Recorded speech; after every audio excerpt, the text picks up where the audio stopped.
யாழ்ப்பாணத்தில் காணப்படும் ஒரு அற்புதமான கிணறு, நிலாவரை கிணறு. யாழ்ப்பாண நகரத்திலிருந்து ஒரு 16 கிலோமீட்டர் தூரத்தில் இந்த இடம் அமைந்திருக்கிறது.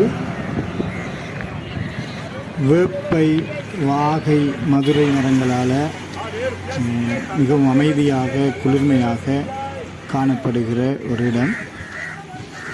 இந்த கிணற்றுக்கு வற்றாத நீரூற்று என்கிற ஒரு பெயர் இருக்கிறது.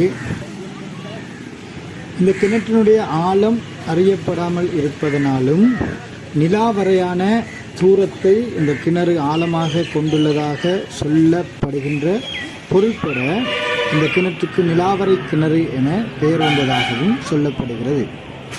இந்த கிணற்றினுடைய வரலாற்று கதைகளை பார்க்கும் பொழுது கர்ண பரம்பரை கதைகளிலும் இராமாயண காலத்திலும் இந்த கிணறு சம்பந்தப்பட்டதாக சொல்லப்படுகிறது.